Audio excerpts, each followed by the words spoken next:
समझिए क्या है मामला, क्या है कि क्यों ये मामला क्यों नहीं खत्म हो रहा है।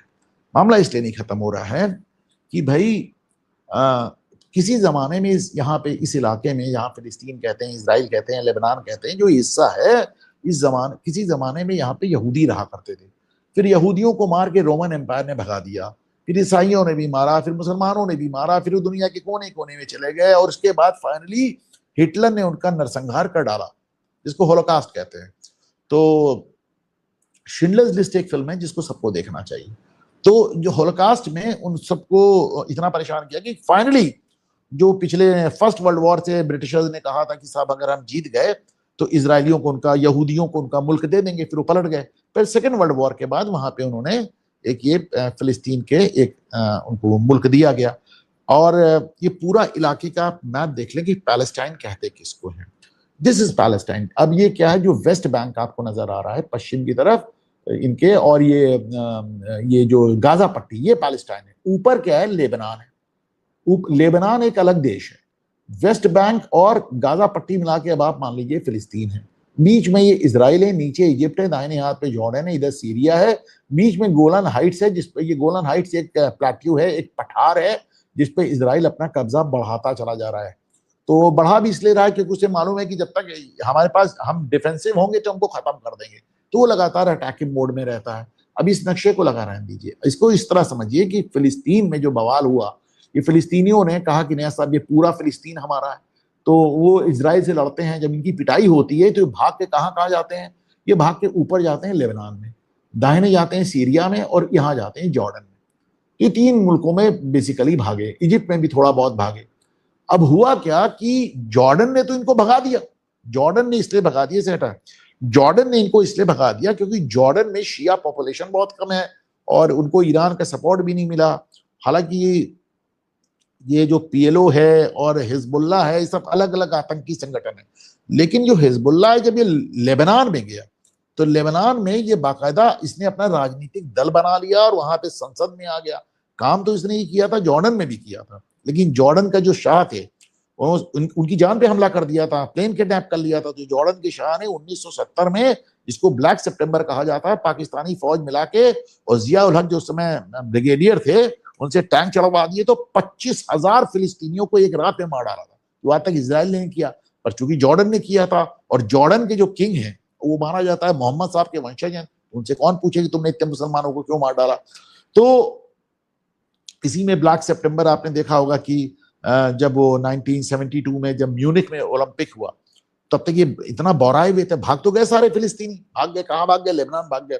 लेकिन इन्होंने सबसे पहले क्या किया कि लौट के 1971 में जॉर्डन के प्राइम मिनिस्टर की हत्या कर दी, और 1972 में म्यूनिख ओलंपिक में जो इजरायली एथलीट्स थे उनकी हत्या कर दी, उनको किडनैप करके 11 लोग मारे गए थे, ऐसे शायद, हाँ 11 लोग मारे गए थे। तो उसी में बाद में आपको मालूम है कि किस तरह इजराइल ने घूम घूम के सबको मारा। इसमें म्यूनिख करके एक फिल्म बनी है, अगर देख सकेगा तो जरूर देखिएगा। तो दिक्कत वहां पे सारी ये हो रही है। हम सब जानते हैं कि कुरान में इजराइल शब्द कम से कम 50 बार आया, और फिलिस्तीन पैलेस्टीन शब्द एक बार भी नहीं आया। जिनको भी कहा गया बनु इजराइल या बनी इजराइल, यानी इजराइल के बच्चे कहा गया है। कुरान कहती, कुरान इजराइल को मानती है, लेकिन ये कहते हैं हम सिर्फ फिलिस्तीन को मानते हैं, ये तो अभी पैदा हुआ है, ऐसा है वैसा है, बेकार की बातें करते हैं। अच्छा, इसमें क्या हुआ था कि इनका जो पीएलओ वाले थे, पीएलओ वाले वही यासिर अराफात जिन्होंने पैलेस्टीन लिबरेशन ऑर्गेनाइजेशन बनाया, तो जो इंदिरा गांधी के बड़े खास थे, भारत उनको बहुत समर्थन करता था। ही वाज अ टेररिस्ट, ये एक आतंकवादी था। यूनाइटेड नेशन ने इसको आतंकवादी घोषित किया था। आपको इंदिरा गांधी के साथ इनकी फोटो दिखाऊं, ये इंदिरा गांधी को बहुत सपोर्ट करती थी, और बल्कि भारत में इनका बड़ा स्वागत होता था, बड़ा स्वागत होता था। तो जैसे ये एक आतंकवादी था, इसको आपने राष्ट्रपति बना दिया, उसी तरह जैसे अभी जुलानी को सीरिया का राष्ट्रपति, पहले आपको उसके $1 करोड़ का इनाम था। अच्छा, ये एक बहुत बढ़िया, अमेरिका जिसके इनाम में घोषित करता है वो बाद में सब राष्ट्रपति हो जाते हैं, कमाल के लोग हैं। तो कह रही है वो कहानी अपनी जगह है। तो ये लोग लगातार उनसे इजराइल पे हमला करते रहेंगे। देखिए बड़े मेजर वॉर्स हुए, मैं आपको दिखाता हूं, इनको कभी आप पढ़िएगा तो आपको समझ में आएगा कि इजराइल कितने युद्ध लड़ रहा है, और इसकी वजह से हर युद्ध के बाद इजराइल जो है अपना इलाका और बढ़ा लेता। उसको मालूम है कि हम अटैक करेंगे। देखिए हर युद्ध के साथ इजराइल बढ़ता चला जा रहा है। व्हाइट कलर का इजराइल है, और ग्रीन कलर का पैलेस्टीन है। तो इसी को लेकर जो ईरान है ये भड़का रहता है कि नहीं साहब हमको तो फिलिस्तीन आजाद कराना, हमें गाजा पट्टी आजाद कराना। तुम कौन खाम का भाई, तुम्हारे पहले जो शाह था उसको तो नहीं आजाद कराना था, सऊदी अरब को तो नहीं आजाद कराना, कतर को तो नहीं कराना, यूएई को तो नहीं कराना, जॉर्डन को तो नहीं कराना। जॉर्डन वगैरह तो मारते हैं उनको। आपको बताएं फिलिस्तीनियों को दुनिया का कोई देश पनाह नहीं देता जॉर्डन के बाद, केवल लेबनान में, लेबनान पे इन्होंने कब्जा कर लिया है। तो इसी तरह कब्जा ये जॉर्डन पे करना चाहते हैं। इजिप्ट इनको पनाह नहीं देता, जॉर्डन इनको नहीं देता, सऊदी अरब में तो तुम पैर नहीं रख सकते, कतर में, यूएई में तुम पैर नहीं रख सकते, बहरीन में तुम पैर नहीं रख सकते, अरे पैर काट देंगे लोग। ये हालत है। ये गुंडे हैं, क्रिमिनल है, ये अरब भी नहीं है। इनको उस इलाके का जिसे कहना कि शोहदा, गुंडा, लफंगा उस इलाके का माना जाता है फिलिस्तीनियों को। हमारे अपने प्रयागराज में किसी जमाने में बहुत फिलिस्तीनी यहाँ आते थे, इसमें शियार्ट्स में पढ़ने, एग्रीकल्चर इंस्टीट्यूट है, मैंने देखा यहाँ आके गुंडागर्दी करते रहते थे लोग। तो ये सब गुंडे हैं, इनको कोई नहीं रखना चाहता। यहाँ तक कि तुर्की ने भी इनको पनाह नहीं दी, कोई इनसे पनाह नहीं इनको देने को तैयार है, बस लेबनान पे इनका कब्जा है। और नेतन्याहू बेसिकली इन्हीं हिजबुल्लाह वालों को मार रहा है। हिजबुल्लाह ने चूंकि वहां पे लेबनान पे पूरा कब्जा कर लिया है, हिजबुल्लाह शिया है, उसको ईरान की मदद मिलती है। तो ईरान को अच्छा, नेतन्याहू को क्या चाहिए? नेतन्याहू को चाहिए वो 450 किलो की बोरी। बिना जब तक वो 450 किलो की इनरिच्ड यूरेनियम की बोरी उनको नहीं मिलेगी, उनको मालूम है कि ईरान की मिसाइलें हम तक पहुंच रही हैं। अगर ये बंदा एटम बम भी बना लेगा तब तो फिर हमको खत्म ही कर देगा। माना जाता है जो एनरिचमेंट है ईरान का, बिजली बनाने के लिए आपको 3% से 5% एनरिचमेंट चाहिए, संवर्धन जिसको कहते हैं। आपने उसको 60% कर रखा है, 60%, और बॉम्ब बनाने के लिए 90% चाहिए। 60% से 90% तुम एक महीने में पहुंच जाओगे।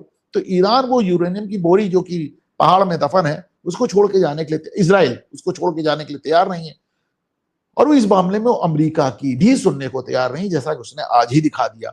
प्लस इसीलिए इजराइल ने सबसे पहले अली लारजानी को मारा। उन्हें मालूम था अगर कोई आदमी समझौता करा सकता है अमेरिका से तो अली लारजानी को निपटा दिया। ईरान बहुत परेशान है, बहुत परेशान है, लेकिन उनको ये नहीं मालूम नेगोशिएट कैसे करे, बात कैसे करे। तो बात बेचारे सर पटक के वही पाकिस्तानी, आज भी पाकिस्तानी ईरान और अमेरिका के बीच में वो बने हुए मीडिएटर।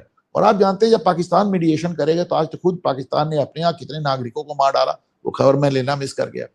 तो पाकिस्तान जब मीडिएशन करेगा तो किसका किससे समझौता होगा आपको भी मालूम है। तो भाई ये समझौता तब तक नहीं होगा जब तक वो आपकी 450 किलो की बोरी सुरक्षित नहीं हो जाती। और रही बात ईरान की, तुम मार खाना बंद कर दो यार। इजराइल से तुम्हारा क्या लेना देना, चुपचाप अपना तेल बेचो और अय्याशी करो बाकी बादशाहों की तरह। पर ये बात इन लोगों की समझ में नहीं आती।